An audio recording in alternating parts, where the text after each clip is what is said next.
நாங்க நாட்டு மாடு சாணத்தில் இயற்கை முறையில் தயாரிக்கப்பட்ட அகர்பத்தி செய்கிறோங்க. கப்சாம்பிராணி, விபூதி, குங்குமம், பஞ்சகவ்ய விளக்கு, பச்சை கற்பூரம், அரகஜா, ஜவ்வாது இது எல்லாமே நாங்களே தயார் பண்றோம். அகர்பத்தியில 10 விதமான அகர்பத்தியில் இருக்குது. அதுல வந்து நாட்டு மாடு சாணம் பூக்கள் போட்டுதான் தயார் பண்றோம். 100 கிராம் இருக்குது, 200 கிராம் இருக்குது. இது வந்து பாத்தீங்கன்னா பஞ்சகவ்ய விளக்கு, பாலு, நெய், தயிர், கோமியம், சாணத்துல செய்யறது. இது கணபதி ஹோமம் பண்ண பலன் கிடைக்கும். இது ஃபுல்லா எரிஞ்சு பஸ்மம் ஆயிடும். அதோட பலன் தான் இது.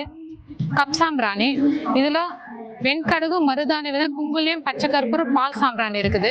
திருஷ்டி கழியும், காத்து சுத்தப்படுத்தும், மகாலட்சுமி கடாட்சமா இருக்கும். பச்சை கற்பூரம், இதுல வந்து நிறைய குவாலிட்டி இருக்குது. இது ஃபர்ஸ்ட் குவாலிட்டி தான் நாங்க யூஸ் பண்றோம், மக்களுக்கு சேரணுமே சொல்லிட்டு கொடுத்துன்னு இருக்கிறோம். திருநீர்ல ஜவ்வாது ஆட் பண்ணியிருக்கோம். சாண உருண்டை வந்து நல்லா காஞ்ச பிறகு 21 நாள் தொட்டில போட்டு அது ப்ராசஸ் பண்ண பிறகுதான் இது யூஸ் பண்றது. குங்குமம் இருக்குதுங்க. இதுல வந்து எலுமிச்சை சாறு, வெண்காரம், பட்டிகாரம், சுத்தமான மஞ்சள், வாசத்துக்காக தாழம்பூ ஆட் பண்ணிருக்கோம்.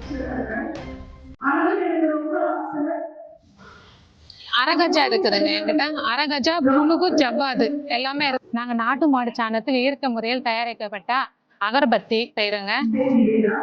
கப்சாம்பிராணி, விபூதி, குங்குமம், பஞ்சகவ்ய விளக்கு, பச்சை கற்பூரம், அரகஜா, ஜவ்வாது இது எல்லாமே நாங்களே தயார் பண்றோம். அகர்பத்தியில 10 விதமான அகர்பத்தியில் இருக்குது. அதுல வந்து நாட்டு மாடு சாணம் பூக்கள் போட்டுதான் தயார் பண்றோம். 100 கிராம் இருக்கு, 200 கிராம் இருக்குது. இது வந்து பாத்தீங்கன்னா பஞ்சகவ்ய விளக்கு, பாலு, நெய், தயிர், கோமியம், சாணத்துல செய்யறது. இது கணபதி ஹோமம் பண்ண பலன் கிடைக்கும். இது ஃபுல்லா எரிஞ்சு பஸ்மம் ஆயிடும். அதோட பலன் தான் இது. கப்சாம்பிராணி, இதுல வெண்கடுகு, மருதாணி விதை, குங்குலியம், பச்சை கற்பூரம், பால் சாம்பிராணி இருக்குது. திருஷ்டி கழியும், காத்து சுத்தப்படுத்தும், மகாலட்சுமி கடாட்சமா இருக்கும். பச்சை கற்பூரம், இதுல வந்து நிறைய குவாலிட்டி இருக்குது. இது ஃபர்ஸ்ட் குவாலிட்டி தான் நாங்க யூஸ் பண்றோம், மக்களுக்கு சேரணுமே சொல்லிட்டு கொடுத்துன்னு இருக்கிறோம். திருநீர்ல ஜவ்வாது ஆட் பண்ணியிருக்கோம். சாண உருண்டை வந்து நல்லா காஞ்ச பிறகு 21 நாள் தொட்டில போட்டு அது ப்ராசஸ் பண்ண பிறகுதான் இது யூஸ் பண்றது. குங்குமம் இருக்குதுங்க. இதுல வந்து எலுமிச்சை சாறு, வெண்காரம், பட்டிகாரம், சுத்தமான மஞ்சள், வாசத்துக்காக தாழம்பூ ஆட் பண்ணியிருக்கோம்.